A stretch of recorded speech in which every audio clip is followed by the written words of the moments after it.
শ্রমবাজারে সুনাম বজায় রাখতে সনদ জালিয়াতি রোধে ব্যবস্থা নেওয়ার নির্দেশ প্রধান উপদেষ্টার।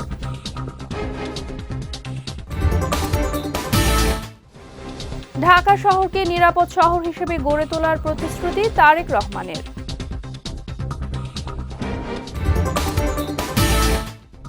এবং 12 ফেব্রুয়ারি আধিপত্যবাদের বিরুদ্ধে লাল কার্ড দেখাবে জনগণ, বললেন জামায়াত আমির।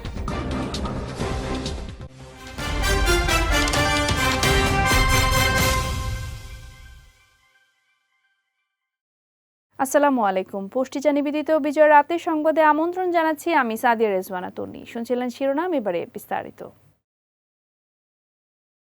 আন্তর্জাতিক শ্রমবাজারে বাংলাদেশের সুনাম অক্ষুণ্ণ রাখতে দক্ষতা উন্নয়ন প্রশিক্ষণ সনদের জালিয়াতি রোধে ব্যবস্থা নেওয়ার নির্দেশ দিয়েছেন প্রধান উপদেষ্টা ডক্টর মোহাম্মদ ইউনূস।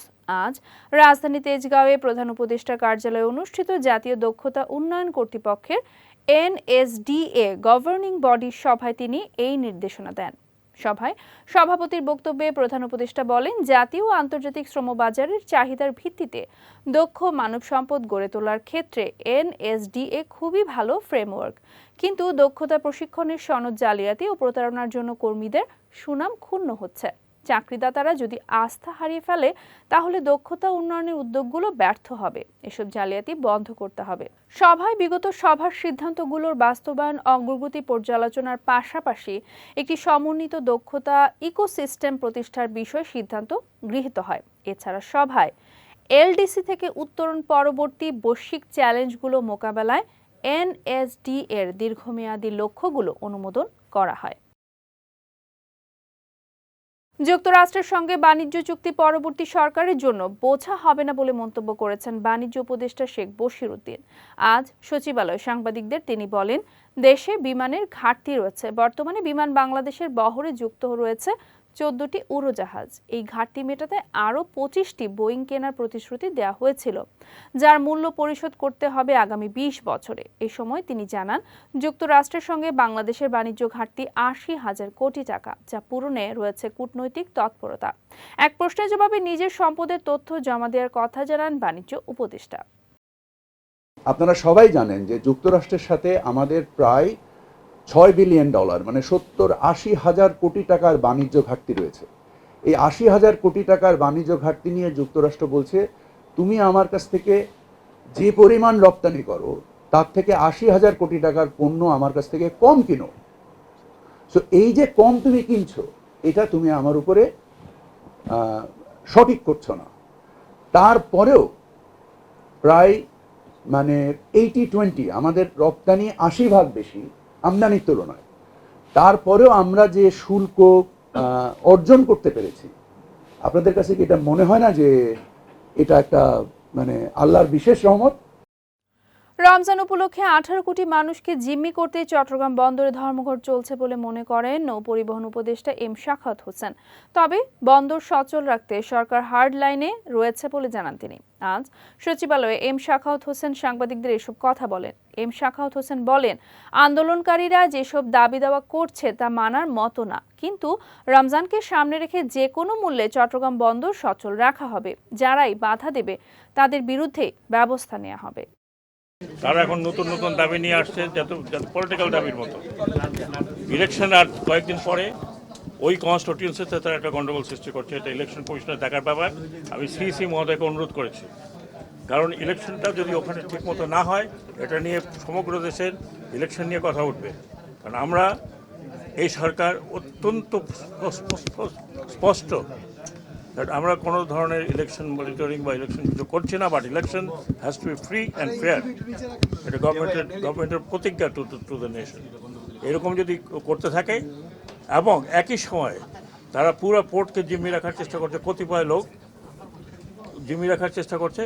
মাঝখানে এখানে রোজা আর কয়েকদিন পরে আমরা যেখানে প্রতিনিয়ত নদীতে অভিযান চালাচ্ছি, সেখানে আউটার রিং করে যে পড়ে আছে ছোলা, ডাল, তেল, 18 কোটি মানুষকে তারা জিম্মা রাখছে। এটা চলতে দেওয়া যায় না। Therefore the government has decided to go in hard line. ত্রয়োদশ জাতীয় সংসদ নির্বাচনে জয়ী হয়ে সরকার গঠন করলে ঢাকায় অন্তত 40টি খেলার মাঠ তৈরি করা হবে বলে প্রতিশ্রুতি দিয়েছেন বিএনপি চেয়ারম্যান তারেক রহমান। পাশাপাশি ঢাকা শহরকে নিরাপদ ও বসবাসযোগ্য শহর হিসেবে গড়ে তোলার অঙ্গীকারও করেন তিনি। বিকেল 3:45টার দিকে ঢাকার মিরপুরে ইসিবির চত্বরে এক পথসভায় তিনি এসব প্রতিশ্রুতি দেন। রাজধানীর ইসিবি চত্বর থেকে মানিকদি বালুঘাট হয়ে জসিমউদ্দিন পর্যন্ত সড়ক 60 ফুট প্রশস্ত করার প্রতিশ্রুতি দিয়ে তারেক রহমান বলেন, আমরা এমন একটি ঢাকা শহর গড়তে চাই যেখানে মা বোনেরা নিশ্চিন্তে যে কোনো সময় চলাচল করতে পারবেন, শিশুরা খোলা মাঠে খেলাধুলা করতে পারবে এবং সাধারণ মানুষ নিরাপদে বসবাস ও ব্যবসা বাণিজ্য করতে পারবে। বক্তব্যের শেষে তিনি ঢাকা 17 আসনের ভোটারদের আগামী 12 ফেব্রুয়ারি নির্বাচনে ধানের শীষ প্রতীকে ভোট দেওয়ার আহ্বান জানান। আমি যদি এবং আমার দল ইনশাআল্লাহ আপনাদের ভোটে, এই দেশের মানুষের ভোটে নির্বাচিত হলে আমরা সমগ্র দেশ সহ এই ঢাকা শহরকে একটি নিরাপদ শহরে রূপান্তরিত করতে চাই, নিরাপদ শহরে পরিণত করতে চাই। এই শহরে মা বোনেরা নিরাপদে নিশ্চিন্তে যে কোনো সময় দিনে যে কোনো সময় হাঁটতে পারবেন। এই শহরে মানুষ নিরাপদে বসবাস করতে পারবে, ব্যবসা বাণিজ্য চাকরি বাকরি করতে পারবে। প্রিয় ভাই বোনেরা, আমরা একটি সুন্দর শহর গড়ে তুলতে চাই। এই শহরের মানুষ বুক করে শ্বাস নিতে পারবে। আপনাদের দোয়ায় আল্লাহ আমাদের বিএনপি 12 তারিখে সরকার গঠন করলে শুধু এই এলাকাতেই নয়, ঢাকা 17টাতেই নয়, আমরা সমগ্র ঢাকা শহরে অন্তত 40টি খেলার মাঠ তৈরি করবো ইনশাআল্লাহ। 12 ফেব্রুয়ারি ভোটের মাধ্যমে জনগণ দুর্নীতিবাজ, চাঁদাবাজ ও আধিপত্যবাদের গোলামদের লাল কার্ড দেখাবে এমনটা উল্লেখ করে জামায়াত আমির ডক্টর শফিকুর রহমান প্রশ্ন তুলেছেন, চাঁদাবাজ দুর্নীতিবাজদের মন্ত্রী এমপি বানিয়ে দুর্নীতির টুটি কি করে চেপে ধরবেন? সকালে ঢাকা 11 আসনে নির্বাচনী জনসভায় প্রধান অতিথির বক্তব্যে তিনি এসব কথা বলেন। এই সময় ভোটারদের উদ্দেশ্যে জামায়াত আমির বলেন, 11 দলীয় ঐক্য ক্ষমতায় গেলে নাহিদ ইসলামকে মন্ত্রী হিসেবে দেখবে এই আসনের জনগণ। নির্বাচনী প্রতিশ্রুতিতে ডক্টর শফিকুর রহমান জানান, 11 দলীয় ঐক্য ক্ষমতায় গেলে প্রতি বছর সংসদীয় প্রতিনিধিদের অর্থের হিসাব নেওয়া হবে। বিদেশে পাচার করা অর্থ ফিরিয়ে আনার জন্য সর্বোচ্চ লড়াই চালানো হবে। এই সময় এনসিপির আহ্বায়ক নাহিদ ইসলাম অভিযোগ করে বলেন, একটি দল বাংলাদেশকে বিপদগ্রস্ত করার পরিকল্পনা হাতে নিয়েছে। যা হয়েছে যথেষ্ট হয়েছে, এই পথে আর কেউ হাঁটুক, কোনো ফেসিবাদ হাঁটুক জাতি এটা দেখতে চায় না। আমরা মিথ্যা কোনো আশ্বাস জাতিকে দেব না, কিন্তু একটা কথা আল্লাহ তাআলাকে সাক্ষী রেখে বলবো, বাংলাদেশের মানুষের জীবন, সম্পদ এবং ইজ্জত, এই তিনটার হবো ইনশাআল্লাহ আমরা পাহারাদার। এদেশের মালিক হব না, জনগণের সেবক হব। আর প্রতি বছর জনপ্রতিনিধিরা তাদের পারিবারিক সদস্যদের সহ জাতির সামনে তাদের সম্পদ বিবরণী পেশ করতে বাধ্য হবে। ত্রয়োদশ জাতীয় সংসদ নির্বাচন সুষ্ঠু হওয়া নিয়ে ঝুঁকি আছে বলে জানিয়েছেন টিআইবির নির্বাহী পরিচালক ডক্টর ইফতেখারুজ্জামান। দুপুরে রাজধানী ধানমন্ডিতে গণভোট ও প্রাক নির্বাচন পরিস্থিতি টিআইবির পর্যবেক্ষণ শীর্ষক প্রতিবেদন প্রকাশ উপলক্ষে আয়োজিত এক সংবাদ সম্মেলনে এই তথ্য জানান তিনি। বলেন, যৌথ বাহিনীর অভিযান সত্ত্বেও নির্বাচনে আইনশৃঙ্খলা পরিস্থিতির উন্নতি নেই, ফলে ঝুঁকি আছে সুষ্ঠু নির্বাচনের। এই সময় বাংলাদেশ টাইমসের 21 জন কর্মীকে তুলে নেওয়ার ঘটনায় তীব্র নিন্দা জানান ডক্টর ইফতেখারুজ্জামান। সংবাদ সম্মেলনে টিআইবির আউটরিচ ও কমিউনিকেশন পরিচালক মোহাম্মদ তৌহিদুল ইসলাম, সংস্থার উপদেষ্টা সুমাইয়া খায়ের ও গবেষণা পরিচালক মোহাম্মদ বদিউজ্জামান সহ অন্যান্যরা উপস্থিত ছিলেন।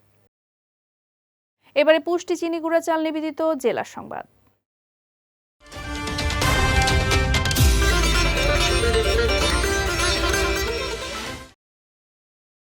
এবার ভোট কারচুপি হওয়ার কোনো শঙ্কা নেই বলে মন্তব্য করেছেন স্বরাষ্ট্র উপদেষ্টা জাহাঙ্গীর আলম চৌধুরী। সকালে রংপুর বিভাগীয় কমিশনারের কার্যালয়ে হলরুমে অনুষ্ঠিত এক মতবিনিময় সভা শেষে সাংবাদিকদের তিনি কথা জানান। বলেন, নির্বাচন ও গণভোটকে কেন্দ্র করে যেখানেই যে ধরনের ব্যবস্থা প্রয়োজন সেই অনুযায়ী আগাম প্রস্তুতি নেওয়া হয়েছে। আইনশৃঙ্খলা পরিস্থিতি স্বাভাবিক রাখতে সব বাহিনী সর্বোচ্চ সতর্ক অবস্থানে রয়েছে বলেও জানান স্বরাষ্ট্র উপদেষ্টা। এই সময় তিনি সাংবাদিকদের সহযোগিতা কামনা করে বলেন, কোথাও আইনশৃঙ্খলার অবনতি বা কোনো অনিয়মের তথ্য পেলে দ্রুত জানালে সংশ্লিষ্ট কর্তৃপক্ষ সঙ্গে সঙ্গে ব্যবস্থা নেবে। আপনারা জানেন, এই রংপুর ডিভিশনের এই এলাকার জনগণ কিন্তু অন্যান্য এলাকার জনগণের তুলনায় একটু বেশি শান্তিপ্রিয়। এরা কিন্তু খুবই নিরীহ প্রকৃতি এবং শান্তিপ্রিয়, এবং এখানকার নির্বাচনটা খুব শান্তিপূর্ণভাবে সুষ্ঠু এবং উৎসবমুখর পরিবেশে হবে, এবং এটা একটা খুব ক্রেডিবল ইলেকশন হবে। এই জন্য আমি, যেহেতু আপনারা ম্যাক্সিমামে আমার মনে হয় এই এলাকারই, আপনাদের একটু সাহায্য এবং সহযোগিতা থাকবে। ভোট কারচুপির কোনো ধরনের শঙ্কা নাই, আপনারা হেল্প করবেন। কোথাও যদি কোনো রকম কারচুপি হয় সাথে সাথে জানাবেন, আমরা সাথে সাথে অ্যাকশন নেব। সব জায়গায় যেই জায়গায় যেই রকম ব্যবস্থা নেওয়ার ওই ধরনের প্রস্তুতি আমাদের নেওয়া হয়েছে, এবং এখানে মধ্যমনে সবাই ওইটি আলোচনা হয়েছে, এবং নির্বাচন খুব শান্তিপূর্ণভাবে সুষ্ঠু পরিবেশে এবং একটা উৎসবমুখর পরিবেশে নির্বাচন হবে, এবং একটা ফ্রি, ফেয়ার অ্যান্ড ক্রেডিবল নির্বাচন। বিএনপি এক ব্যক্তির শাসন চায় না, সংস্কার ও পরিবর্তন চায়। 12 ফেব্রুয়ারি ঠিক হবে দেশ আগের মতো চলবে নাকি নতুন পথে এগোবে। ঠাকুরগাঁওয়ে এমনটা বলেছেন বিএনপি মহাসচিব মির্জা ফখরুল ইসলাম আলমগীর। সকালে জগন্নাথপুর ইউনিয়নের গলিম বাবুর হাট এলাকায় আয়োজিত পথসভায় অংশ নেন তিনি। এই সময় মির্জা ফখরুল বলেন, বিএনপি গণভোটে সংস্কারের পক্ষের জন্যই গণভোটে হ্যাঁ এর পক্ষে ভোট চাইছে। এদেশে সংখ্যালঘু বলতে কেউ নেই, হিন্দু, মুসলিম, বৌদ্ধ, খ্রিস্টান সকলেই বাংলাদেশি। বিএনপি অতীতেও যেমন সবার পাশে ছিল, আগামীতেও থাকবে। ক্ষমতায় গেলে কৃষি, শিক্ষা, স্বাস্থ্য ও কর্মসংস্থানে বিশেষ গুরুত্ব দেওয়ার কথা বলেন বিএনপি মহাসচিব। এই সময় সমৃদ্ধ দেশ গড়তে সবাইকে ধানের শীষে ভোট দেওয়ার আহ্বান জানান তিনি। কবজাটা ঠিক হোক, দরজাটা ঠিক হোক, জানলাটা ঠিক হোক, তাই না? আমাদের দেশে এক ব্যক্তির শাসন নষ্ট হোক, আগের গভর্নমেন্টের মতো ফ্যাসিস্ট না হোক, জবাব দিতে থাক, তাই না? এটাকে আমরা বলতেছি আপনারা হ্যাঁ ভোট। আপনাদের তো দুইটা ব্যালট দিবে, একটা হচ্ছে এমপি ইলেকশনের ক্যান্ডিডেট, আরেকটা হচ্ছে এটার মধ্যে লেখা থাকবে হ্যাঁ না। ওই যে সংস্কার চাও, কি সংস্কার চাও? আপনি যদি হ্যাঁ দেন তাহলে সংস্কারটা হবে, আর যদি না দেন তাহলে হবে না, তাহলে আবার পেছনে পড়ে যাবে। এই জন্য আমরা সবাই হ্যাঁ ভোটে চিন্তা করব, ঠিক আছে? বুঝাও পাইছি বলে যাচ্ছি পুষ্টি ড্রিঙ্কিং ওয়াটার নিবেদিত খেলার সংবাদে।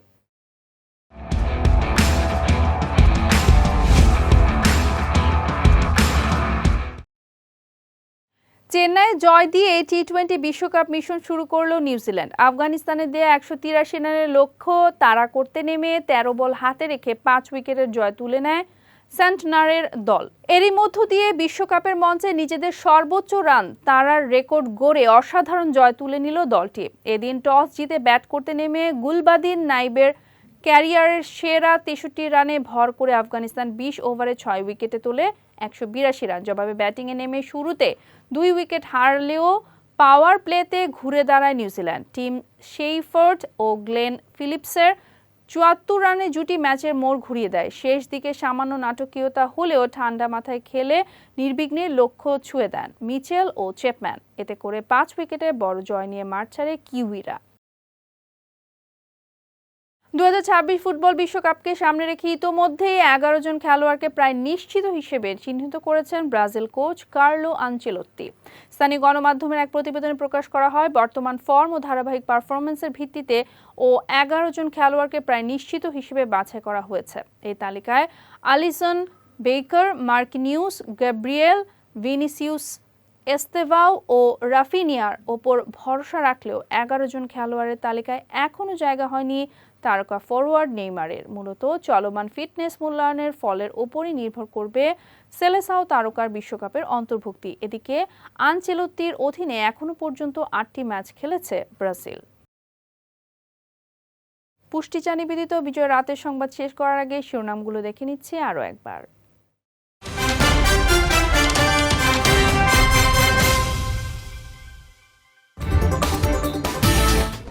শ্রমবাজারে সুনাম বজায় রাখতে সনদ জালিয়াতি রোধে ব্যবস্থা নেওয়ার নির্দেশ প্রধান উপদেষ্টার।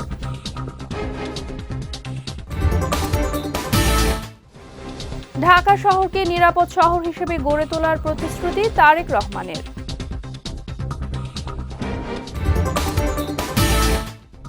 এবং 12 ফেব্রুয়ারি আধিপত্যবাদের বিরুদ্ধে লাল কার্ড দেখাবে জনগণ, বললেন জামায়াত আমির।